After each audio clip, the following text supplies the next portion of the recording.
Olá, eu sou o professor João Ronaldo Soares, educador social da Casa do Garoto, ligado ao serviço de convivência e fortalecimento de vínculos de adolescentes e jovens de 15 a 18 anos. Sejam todos muito bem-vindos à nossa 37ª aula do curso de Técnicas de Vendas e Telemarketing. Na aula de hoje nós vamos continuar falando sobre o processo de comunicação no mundo das empresas, mas hoje focando na comunicação profissional. Vamos ter a oportunidade também de falar um pouco sobre a comunicação oral e a comunicação escrita, que é a ênfase dada na comunicação profissional. Vamos lá? Comunicação empresarial. O profissional e o processo de comunicação. Vamos ver agora como deve ser a postura, dos profissionais, como atendente de telemarketing, o vendedor de comércio varejista, no atendimento direto aos clientes e também na comunicação dentro da organização. As relações diárias entre as pessoas de uma organização e o desenvolvimento profissional dentro dessa instituição revelam a importância das técnicas de comunicação oral e escrita.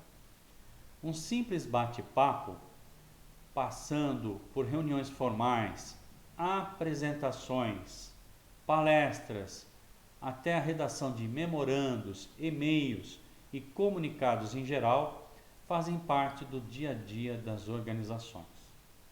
Todo profissional, em algum momento, será solicitado a se expressar e terá de vender suas ideias, seja redigindo um texto ou elaborando uma apresentação, por exemplo, no PowerPoint. Pessoalmente ou à distância, é preciso estar preparado. Então, a comunicação, a gente vê que é um dos aspectos muito importantes na profissão de qualquer pessoa que esteja ligada ao mundo organizacional. Para alcançarmos um nível de desempenho diferenciado como profissionais, é preciso desenvolver a capacidade de se comunicar e a disposição para contribuir com ações conjuntas visando objetivos comuns. Então a gente percebe que a comunicação, como na vida pessoal das pessoas, é fundamental para que ela consiga atingir seus objetivos. E numa organização, ainda mais. Comunicação empresarial. Tipos de comunicação.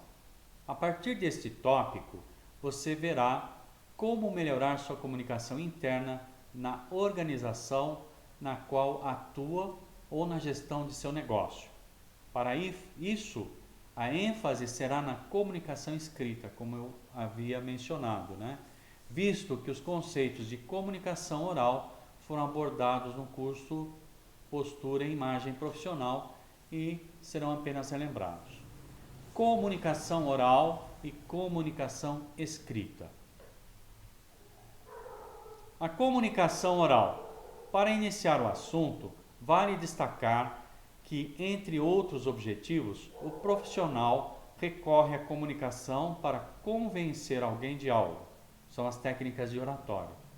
Pode ser a apresentação de um projeto, uma venda ou atendimento telefônico, uma palestra ou um discurso em um evento. Então, esse tipo de comunicação é essencialmente o trabalho do atendente de telemarketing. O poder de convencimento e persuasão irá determinar como a mensagem que está sendo transmitida impactará os ouvintes e se o objetivo da comunicação será ou não atingido. Então, esse aspecto é um aspecto que deve ser muito bem trabalhado, tanto pelo vendedor do comércio varejista como atendente de telemarketing. Vamos ver agora os aspectos da comunicação escrita. Nas organizações, os profissionais escrevem para trocar informações, reconhecer direitos e vantagens, estabelecer obrigações, comunicar intenções, realizar negócios, refletir e analisar dados, entre tantos outros objetivos. Diante disso, constatamos a importância, tanto para o profissional quanto para as organizações, de entender e dominar as técnicas de redação. Então a gente vê que no mundo das organizações, a ênfase maior é na comunicação escrita, porque, como eu já disse em outras aulas, no mundo organizacional é necessário ter registro de todas as atividades feitas, não é? Porque no caso de se comprovar, nós temos tudo aquilo documentado. Então, por isso que a comunicação escrita é importante. E também na comunicação entre empresas, né? É a maneira como as empresas se comunicam. Comunicação empresarial. Comunicação oral. O poder de persuasão.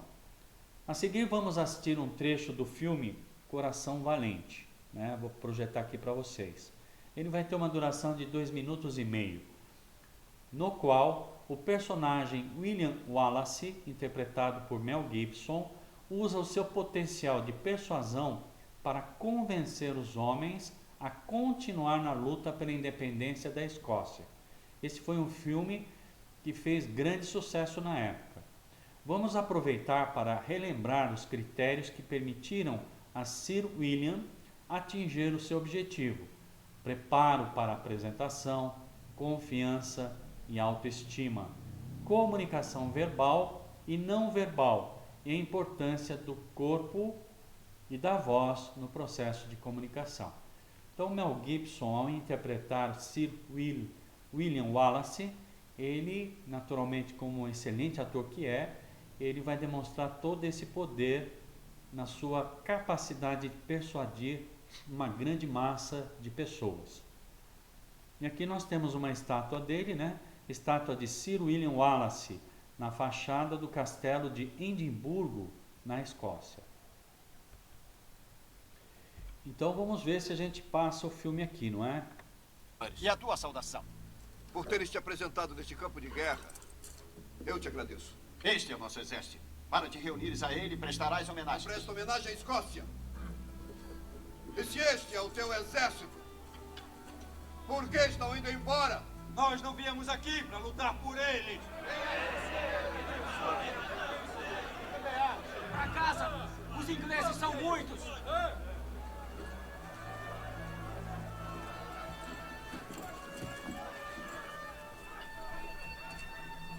Filhos da Escócia! Eu sou William Wallace.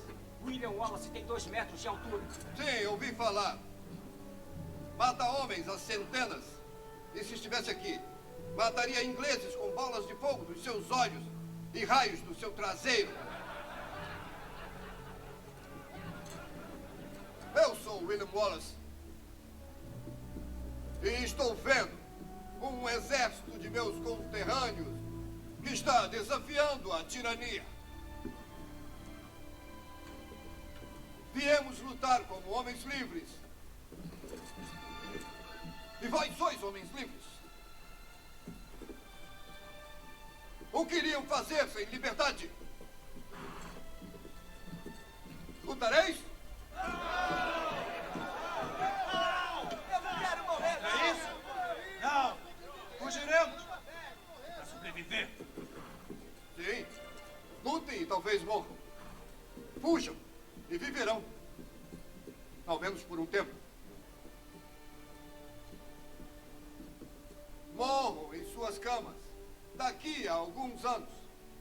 Não valeria a pena trocar todos esses dias a partir de agora por uma chance, só uma chance, de vir aqui e dizer aos nossos inimigos que eles podem tirar nossas vidas, mas jamais irão tirar a nossa liberdade! Alma cubra!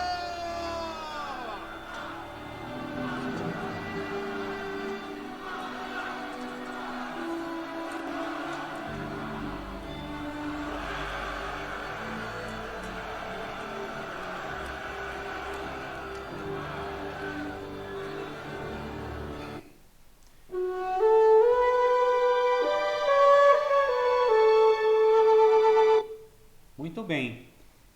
Acabamos de ver um trecho do filme, né?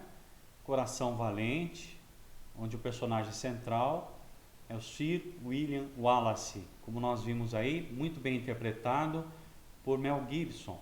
E observamos que ele usou algumas técnicas de persuasão. Primeiro, ele usou o bom humor, ele brincou um pouquinho, inclusive com a sua própria imagem. Em seguida, ele criou um vínculo com as pessoas através da sua capacidade empática. E, através do planejamento que ele já fez, ele soube usar as palavras e a capacidade de persuasão, tocando a emoção das pessoas. E por isso ele conseguiu convencer e persuadir a massa, né? Esse é um trecho muito interessante do filme. E a tua saudação? E agora nós vamos continuar falando da comunicação empresarial, falando então da comunicação oral. A comunicação oral, basicamente no mundo das organizações, faz uso do telefone, que é o caso dos operadores de telemarketing. Por mais moderna que uma empresa seja, com diversas tecnologias disponíveis para oferecer um bom atendimento ao cliente, muitas vezes tudo pode ir por água abaixo quando o atendimento telefônico é ruim, né? Então, o atendimento telefônico ele deve ser de boa qualidade. O telefone ainda é um instrumento de networking e de vendas muito importante.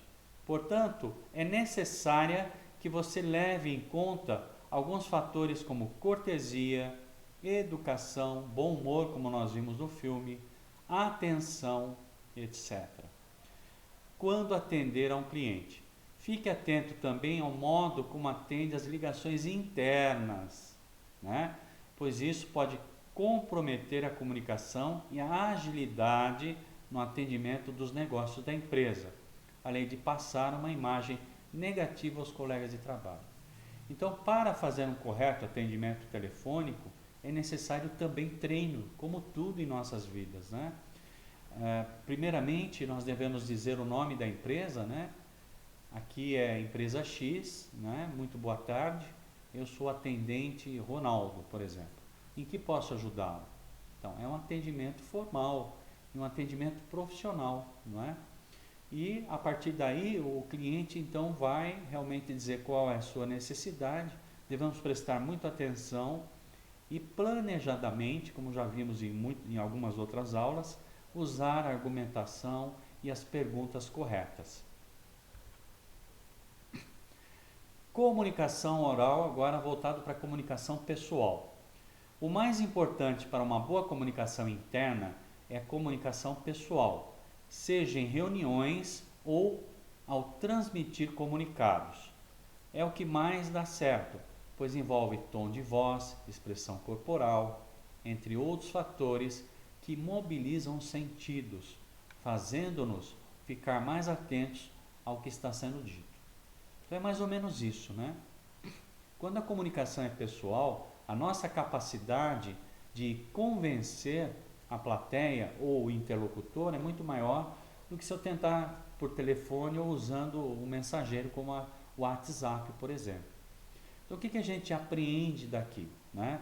Que todas as vezes que precisamos fazer uma comunicação muito importante, de peso, e que precisamos convencer as pessoas, a melhor forma é a comunicação pessoal, indo até o interlocutor, mesmo que ele esteja ocupado, procure agendar o momento correto, seja um gerente, um diretor, e aí você vai fazer a sua apresentação.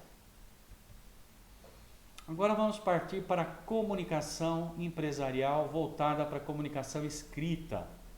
As relações de trabalho demandam atenção especial com a forma escrita da língua e seu registro adequado, para que se estabeleça o entendimento comum.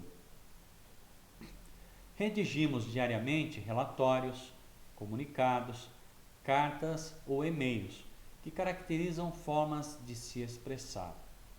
Independentemente do formato e teor, o conteúdo dessas mensagens deve fazer sentido para o redator e para o leitor, comunicando a ideia a ser transmitida.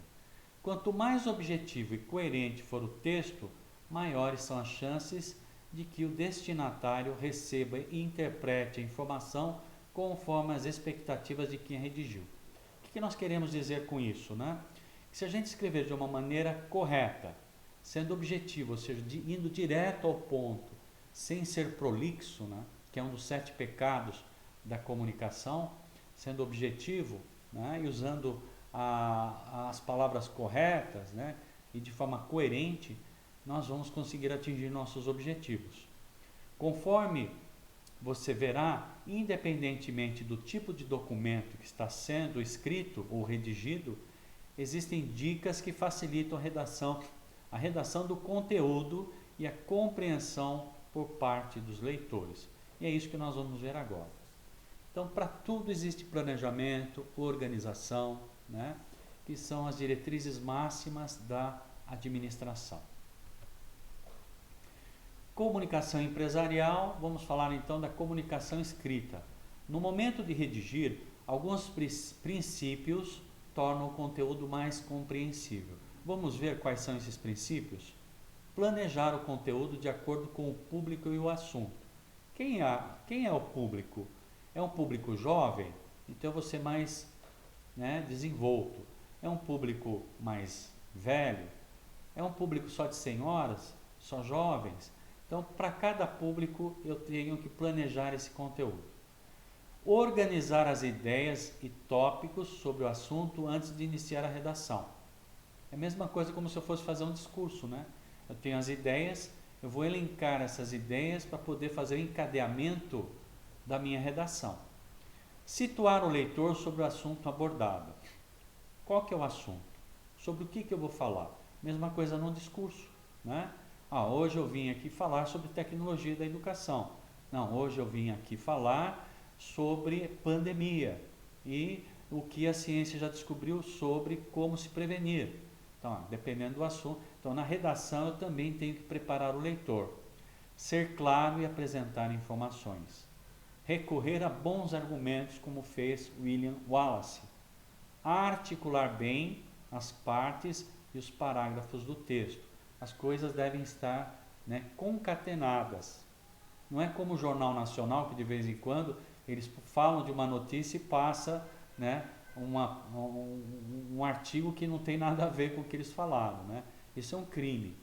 Adequar a linguagem e o vocabulário às situações e evitar linguagem rebuscada. Lembra disso? Que é um erro semântico, né? Eu usar linguagem muito técnica, eu tenho que evitar. Eu tenho que usar uma linguagem adequada ao meu público, né? Conhecer e utilizar as regras gramaticais. Eu tenho que usar o português correto. O único lugar onde seremos exigidos para escrever corretamente, né, além da escola, é no ambiente de trabalho, né? E todo o processo seletivo tem uma redação para ser feita, né? Com que objetivo? Para verificar se a pessoa tem um domínio gramatical para poder exercer seu papel profissional. Confira algumas dicas que auxiliam no processo de redação. 1. Leia. A leitura é determinante para o desenvolvimento da escrita e ampliação do vocabulário. Quanto mais você lê, mais você articula a sua comunicação. Mais fácil fica de produzir um texto, né? Crie o hábito de desenvolver suas ideias escrevendo. Você teve alguma ideia? Põe no papel. Isso ajuda, né? Inspire-se antes de começar a escrever, lendo trechos de livros, né, que tratem sobre o mesmo assunto em foco. Olha que legal. Isso é uma dica muito maravilhosa. Se eu pego um livro que vai abordar o mesmo tema em que eu vou fazer a minha argumentação, esse texto pode me inspirar a escrever melhor. No início do processo de criação, modere sua autocrítica, dando espaço para a criatividade. Então, sempre ouvi falar isso, né, quando trabalhava como estagiário no início da minha carreira. O ótimo é inimigo do bom. Eu tenho que fazer aquilo que é necessário. A exigência para a perfeição acaba criando dificuldades. Teste diferentes versões e pontos de vista a partir de um mesmo texto. Resuma o conteúdo abordado em uma linha. Muito difícil. Isso vai fazer o quê? Treinar você a ser objetivo, conciso. Hoje em dia as pessoas não têm tempo para textos longos, né? Evite ser redundante. O que é ser redundante? Ficar falando a mesma coisa usando outras palavras. Não seja redundante. Fale uma vez só o que tem para dizer. Comunicação empresarial. Características de um bom texto. Muito interessante. Um texto claro, objetivo, perfeitamente compreensível, fácil de ler e coerente. Este é o cenário ideal que se deseja atingir ao redigir um texto. A comunicação escrita carrega algumas características que, se bem equalizadas ou equilibradas, produzem textos de qualidade. Vamos conhecê-las? São elas. Primeira característica de um bom texto: clareza. Qualidade do que é facilmente compreensível. Em primeiro lugar, faz-se necessário que o pensamento de quem comunica seja claro, com ideias ordenadas, pontuação correta, palavras bem dispostas na frase e precisão vocabular. Exatamente isso que faz quem está prestando o vestibular, né, no Enem. Percebam que é isso que é cobrado na hora da redação. Uma dica útil para obter maior clareza em redação é fazer a releitura do texto após seu término, procurando eliminar a ocorrência de trechos obscuros ou confusos e de erros gramaticais e redundâncias também. Ou seja, se eu repetir a ideia várias vezes, né, e ficou um texto confuso, eu tenho condições de fazer uma correção. Coerência, né? Relação entre as partes do texto. O texto coerente cria uma unidade de sentido, evitando-se a contradição de ideias. Eu comecei com uma argumentação, então eu vou começar a redação falando sobre essa argumentação e no decorrer do texto vou dar exemplos, né, para clarificar e consolidar as minhas ideias. Isso é coerência. Elegância, né? Qualidade que caracteriza a harmonia, leveza e naturalidade na apresentação das ideias. É o cuidado na escolha das palavras, revelando naturalidade no modo de as dispor e no estilo empregado, né? Às vezes eu posso usar de bom humor, mas é importante ter um brilho nas palavras, né? A empatia ajuda muito na elegância. Coesão, um aspecto muito importante na construção de textos, união eficaz das partes de um todo. O texto coeso compreende as palavras, as orações, os períodos e os parágrafos interligados e coerentemente dispostos, não é? A estrutura dos parágrafos deve possuir uma unidade lógica completa com começo, meio e fim. Ok? Correção gramatical. Recorre à utilização da norma culta de linguagem ao escrever, observando os fatos particulares da língua e as regras apropriadas para seu perfeito uso. Os erros gramaticais desfavorecem o redator, pondo em dúvida sua autoridade para abordar qualquer assunto. Então tem que tomar muito cuidado com a concordância, com o uso correto do sentido das palavras e ser o mais objetivo possível e claro, né? Sem perder a correta expressão da nossa língua.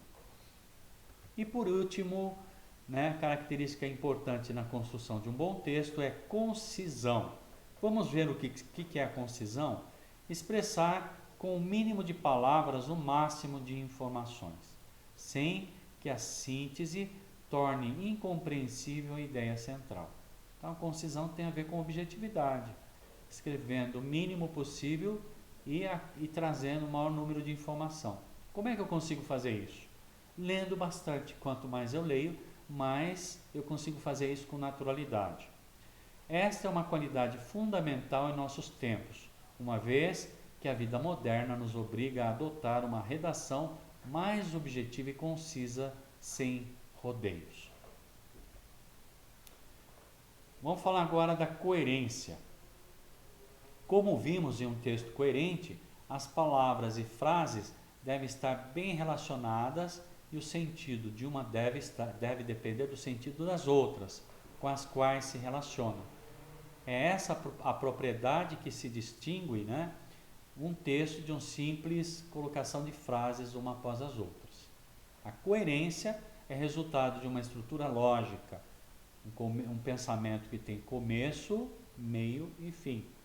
Independentemente dos elementos que fazem parte de um texto, quando conseguimos compreender a mensagem que ele pretende transmitir sem ruídos, ou seja, sem fatores que atrapalhem essa comunicação, dizemos que estamos diante de um texto que possui coerência. Observe a coerência textual no texto de uma reportagem do jornal O Globo sobre uma entrevista de um repórter da cidade do Paraná em 2017. Vamos ver como é que ele se expressa nesse texto? O quarto zagueiro Edinho Baiano, do Paraná Clube, foi entrevistado por um repórter da Rádio Cidade. O Paraná tinha tomado um balaio de gols do Guarani de Campinas alguns dias antes. O repórter queria saber o que tinha acontecido. Edinho não teve dúvidas sobre os motivos. Como a gente já esperava, fomos surpreendidos pelo ataque do Guarani. Olha que texto conciso, bem-humorado e que transmite, né, exatamente o que aconteceu. Né? É um texto de caráter jornalístico voltado para o esporte, que no caso é o futebol. Elimine as repetições usando sinônimos e pronomes ou omitindo palavras e expressões desnecessárias. Então começa o texto falando do presidente da República. Depois, para falar do presidente da República, eu posso dizer Jair Bolsonaro. E depois eu posso dizer ele. Né? Então, quer dizer, eu não repito, né? Mas consigo construir um texto bem elaborado. Faça correções com relação à pontuação, regência e colocação pronominal. Desfaça ambiguidades, se houver ambiguidades, como é que seja. É quando a pessoa fala uma coisa, a gente não entende o que ela está dizendo, né? Substitua palavras em linguagem informal, gírias e expressões em sentido figurado por vocabulário mais preciso. Então percebam que para a gente conseguir essa qualidade textual é importante ler, reler e, se possível, compartilhar com outras pessoas para ver se o que você quer transmitir está adequado e se não há outras palavras melhores das que você está usando. A isso nós chamamos de riqueza de vocabulário. E com isso nós estamos encerrando a nossa 37ª aula do curso de Técnicas de Vendas e Telemarketing. Falamos do processo de comunicação profissional. Nessa aula mostramos a importância da comunicação oral e escrita, mas focamos muito mais na comunicação escrita, fechando nessa aula com as características fundamentais na produção de um bom texto. E a questão da revisão do texto para que a gente não tenha problemas gramaticais, não tenhamos redundâncias, e possamos usar o português formal, né, para que consigamos atingir os objetivos organizacionais. Espero que vocês tenham gostado da aula e até a nossa próxima. Muito obrigado. Tchau, tchau.